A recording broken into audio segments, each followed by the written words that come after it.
Salamlar dostlar. Necə gedir videolar izləyirsiniz?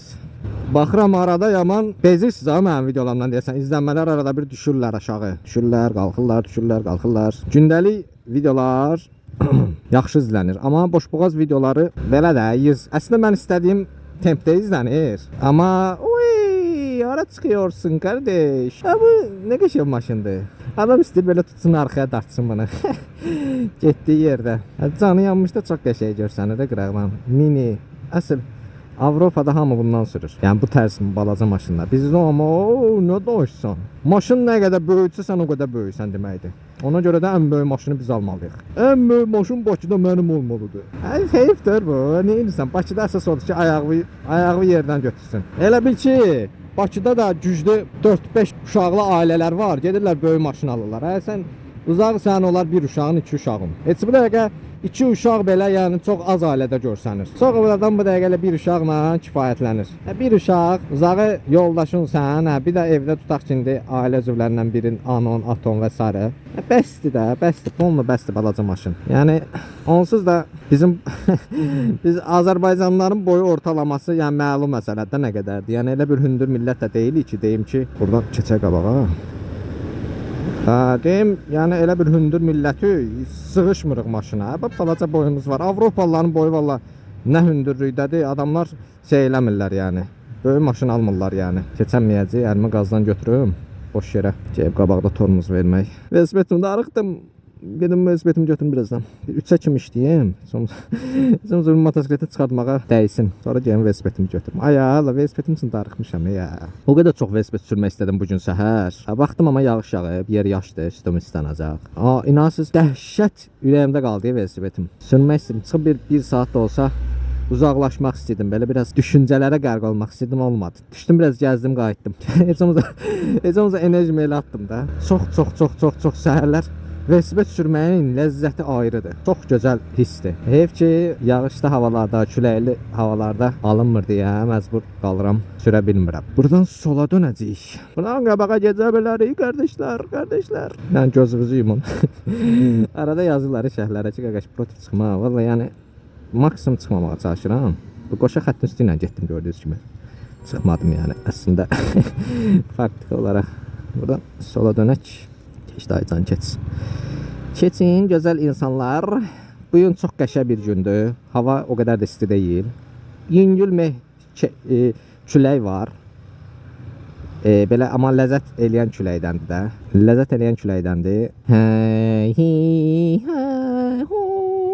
Deməli, bizə lazımdır Araz marketlə üzbəüz 5 mərtəbəli bina. Biraz qabağa keçək. Araz market mənim sağımda olmalıdır. Sağ ol, yaddaşım məni aldatmır. Onu ilə üzbəüz 5 mərtəbə də ya budur. Amma yox, bu 5 mərtəbə deyil. Onda budur elə.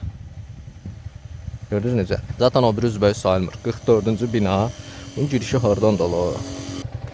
O müştəri düşür aşağı, özü götürür sifarişi. İstəyirəm o müştərini bağrıma basım da. Görək bu düşəcək mi, yoxsa qaldıracaq mı? Pizza sifariş verib. Pandemiyanı, xüsusi karantin rejimini yenə uzatdılar. Oktyabra kimi uzatdılar. Vallahi nə eləmək istəyirlər mən də bilmirəm. Bizim bilmədiyimiz bir şey var, amma heç olmasa adını dəyişin də. Deyin ki, qardaşım, nə bilim, karantin rejimi deməyin də. Xüsusi karantin rejimi nəymiş ki? Tutardı da bu Dünya Səhiyyə Təşkilatı dedi ki, yoxdur. Artıq biz elan edirik ki, pandemiya bitdi. Yəni başqa bir səbəb, başqa bir ad qoyun. Sərhədləri bağlamağın və s. təhlükəsizlik səbəbi nə bilim odur budur, amma pandemiya deyəndə adam biraz əsəbləşir ki, bu nə qədər pandemiya olar? Bitmir, qardaş, bitmir. Elə deyirsən ki, bu yəqin ki, axırıncı uzatmalarıdır. Yenə uzadırlar. Yenə hara kimi? Görürsən, bitməyəcək heç vaxt. Görürsən, biz 60 yaşına çatanda da hələ uzadacaqlar. Turist də azalıb. Azərbaycana gələn turistlərin sayında kəskin azalma var. Elə bir səbəbi də budur da. Açın, cəmaət gəlsin, getsin. Alternativlər olmalıdır. Nə qədər adam təyyarəyə gücü çatır və ya təyyarə ilə gedib gələ bilir ki? Ən azından qonşu ölkələrdən nə qədər adam elə gələr Azərbaycana əgər sərhədlər açılsa və ən azından xeyir verərlər də ölkəmizə də, ticarət güclənər, nə bilim, bizim millət də bir 5-3 manat nəsə satar, alar qonşularımızla. Dünən gördüm qərarı. İndi siz bu videonu nə vaxt izləyəsiniz bilmirəm, amma çox belə yenə təəssüf keçirdim ki, yəni dünya bizə gülür ki, bu nə pandemiyadır bunlar yaşayırlar. Bu nəyin pandemiyasıdır bunlar yaşayırlar. Tbilisi prospektinə çatanda sağa dönüb qabaqdan fırlanmalıydın əgər düz getmək istəyirsənsə. Amma indi yolu açıblar, artıq sadəcə svetoforda yaşıl işıq yanırsa düz gedə bilərsən. Yəni svetoforu gözləyib düz gedə bilərsən. Məncə yaxşı qərardır. Çünki həm tıxacın qarşısını alır. Ümumiyyətlə svetofor yaxşı şeydir. Yəni svetoforu tıxac vaxtı düzgün idarə etsələr, ağıllı formada idarə etsələr, uzaqdan idarə etsələr, təbii ki, svetoforun xaosu azaldır. Svetofor o ölkədə məsələn tıxac yarada bilər ki, o insanlar həqiqətən bir-birinə yol verirlər, onsuz da. Ondansa elə svetofordansa zaten insanlar bir-birinə başa düşərək yol versələr sürətli şəkildə, o ölkədə svetofor artıq tıxac yarada bilər. Amma bizdəki kimi ölkələrdə əksinə tıxacın qarşısını alır. Bizdə heç kim yol vermir. Məsələn, əgər svetofor yoxdursa və sən ikinci dərəcəli yolla gəlirsənsə, gəl görüm kim sənə yol verəcək. Xüsusilə də əgər intensiv yoldursa.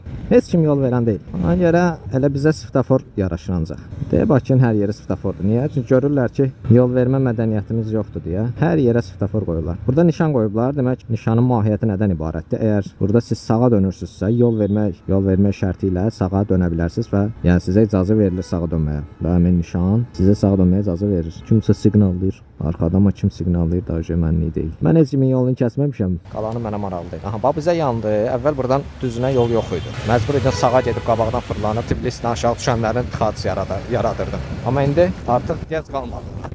Çox rahat bir şəkildə gəlib buradan belə düz gedirsən. Belə dostlar.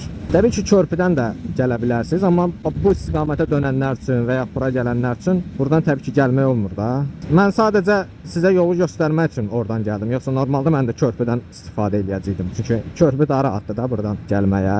Sadəcə dedim sizə bu yolu da göstərim ki, məlumatınız olsun əgər bu yoldan çox istifadə eləmirsinizsə, biləsiniz. Və buradan gəlib sağa dönəcəm. Burada düzünə yolu bağlayıblar, təmir gedir. Burada ATSEA yazıb.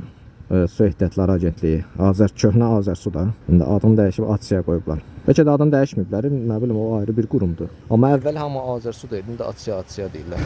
Buradan demək olar ki, satılır. Deməli sifariş götürmüşdüm aptekdən. Əhəd Əhmədov küçəsi idi, nə idi? Yasamalda bu küçə var. Və həmin küçəyə sifariş götürmüşdüm. Sifariş elə yarı yolda yazdılar ki, bəs geri qaytarılır. Zəng elədilər. Prosta zəngə mən yolda cavab verəmirəm. Interkom işlətmirəm deyə. Hövsələm yoxdur interkoma, yoxsa alıb qoyaram. O biri kaskamda, ikinci kaskamda interkom var. Heç onu da yəni qoşmuram. Mən belə mesaj yazmışdılar. Mesaja çata cavab verdim. Dedilər ki, bəs sifariş ləğv olunur. Siz apteka geri qaytarın. Mən də dedim, yaxşı. Demək, gəldik, çatdıq.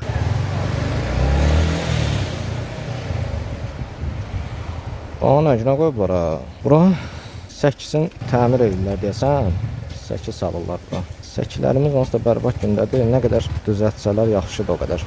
Ümumiyyətlə səkin Bakıda geniş olması və yaxud da çox olması və yaxud da ki rahat olması birbaşa insanların sağlamlığına təsir edir. İnsanlar bu gün niyə az gəzirlər? Çünki səkilər bərbad gündədir. Hər yerə maşınla, avtobusla, nə bilim nəyə nəzir edirik. Halbuki səkilərimiz daha əl çatan olsa, daha rahat olsa, mən inanıram ki, hamı yaxın məsafə ən azından gəzərək gedər. Səkilərimizdə ağaclarımız olsa, maraqlı dendə, yəni rahatçılığımız olsa, elə hamı rahatçılığa qaçar da. Ona görə deyirəm ki, səkilərin insanların sağlamlığına və yaxud da ki, piylənməyə və bir çox xəstəlikləri birbaşa əlaqəsi var. İnşallah ki, səkilərimiz daha da yaxşı vəziyyətə gələr, çatar.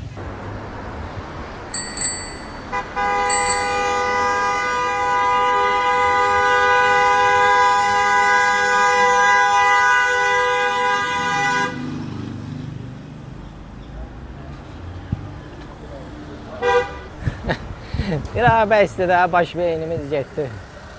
Bizdir də, cəmaət iş yeridir bura, nə bilim, yaşayış yeridir. Sən də siqnalı basırsan ki, nədir ki, nə bilim, siqnalın özündə cəriməsi var. Amma bizdə məsələn siqnala görə cərimə yazıldığını görməmişəm. Yazılmır deyə də belə baş beynimiz gedir. Siqnalın verilmə yeri var da, qəzadan yayınmaq üçün verərsən, nə bilim, yol istəmək üçün, ötmə əməliyyatı eləmək üçün, cəmaatın baş beynini aparma da.